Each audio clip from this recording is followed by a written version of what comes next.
আসসালামু আলাইকুম সুপ্রিয় দর্শক, স্টার কুক অ্যান্ড ব্লগস পরিবারের পক্ষ থেকে সবাইকে স্বাগত জানিয়ে নতুন আরেকটি পর্ব শুরু করেছি। আমার আজকের পর্বে থাকছে ভিন্ন পদ্ধতিতে তৈরি করা একটা মুরগির রোস্ট, সেটা আপনাদের সাথে শেয়ার করছি। আশা করি ভালো লাগবে। যদি ভালো লাগে তাহলে প্লিজ একটা লাইক দিন, দেখাটা কন্টিনিউ করবেন। এর জন্য এখানে নিয়েছি 10 পিস মুরগি, সেটাকে কিভাবে কেটেছি সেটা একটু দেখিয়ে দিলাম। এবার লবণ দিয়ে এটাকে হাত দিয়ে ভালো করে ম্যারিনেট করে নিয়েছি।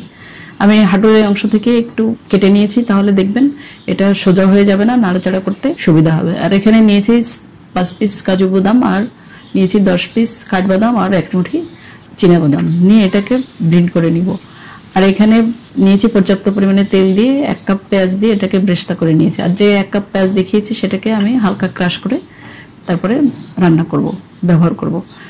যে মাংসটা ম্যারিনেট করে রেখেছিলাম আধা ঘন্টার জন্য, সেটা এবার এক এক করে দিয়ে তেলের ভেতর দিয়ে আমি এটাকে ভেজে উঠাবো।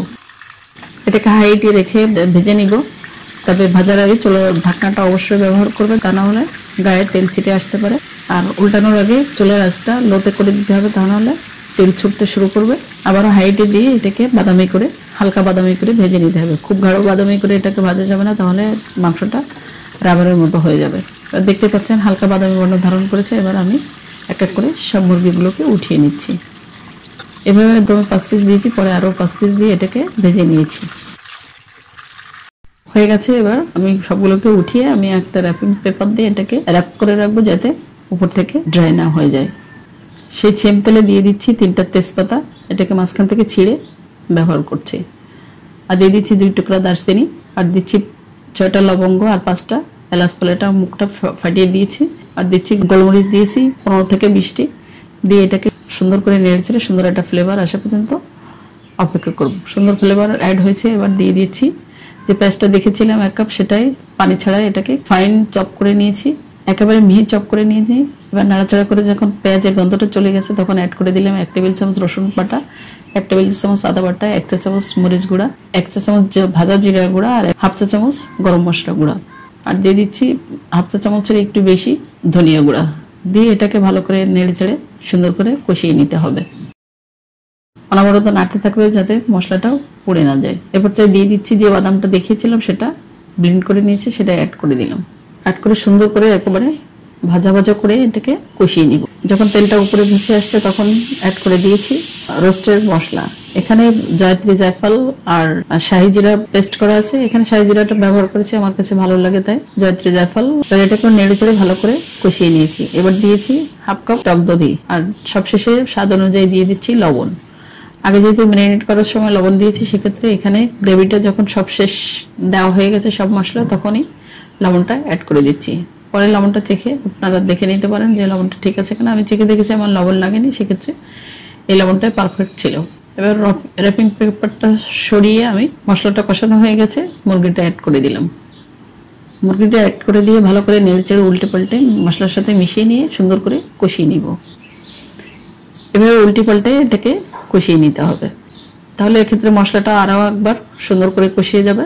এখানে দেখতে পেয়েছেন আমি কোনো পানি অ্যাড করিনি, যেহেতু বাদাম বাটা অ্যাড করেছি তার সাথে পানি ছিল, পানি দিয়ে বাদামটা বেটেছি, আবার টক দই দিয়ে অ্যাড করেছি। সেক্ষেত্রে মশলাটা ভালো করে কষানো হয়ে গেছে। আবার মুরগি দিয়ে আবারও একটু ভালো করে কষিয়ে নেওয়ার পরে এবার কষানো হয়ে গেলে দিয়ে দিচ্ছি গরম পানি। এখানে চেষ্টা করবেন গরম পানিটা অবশ্যই ব্যবহার করতে, তাহলে দেখবেন রোস্টের টেস্টটা অনেক সুন্দর হবে। এবার ঢাকনা দিয়ে এটাকে আমি কিছুক্ষণ রান্না করে সাথে সাথে আমি গরম দুধটা অ্যাড করে দিব, কারণ পানিটা আমি এখানে টানিয়ে নিব না। কিছুটা টেনে আসলে তারপরে গরম দুধটা দিয়ে দিব। হালকা কুসুম গরম দুধ অ্যাড করে দিচ্ছি। দুধটা দিলে টেস্টটা অনেক সুন্দর হবে। সেক্ষেত্রে আপনাদের কাছে যদি গরুর দুধ না থাকে, আমি এখানে গরুর দুধ অ্যাড করেছি, যদি না থাকে তাহলে গুঁড়া দুধটা অ্যাড করে দিতে পারবো। এবার এটাকে ঢাকনা দিয়ে ঢেকে রান্না করব আমি মিডিয়াম হিটে রেখে 10 মিনিট। এর মাঝখানে একটু ঢাকনাটা উঠিয়ে উল্টে পাল্টে এটাকে রান্না করতে হবে, যাতে সব দিকে সুন্দরভাবে মশলাগুলো ঢোকে এবং রান্নাটা খেতে অনেক টেস্ট হয়।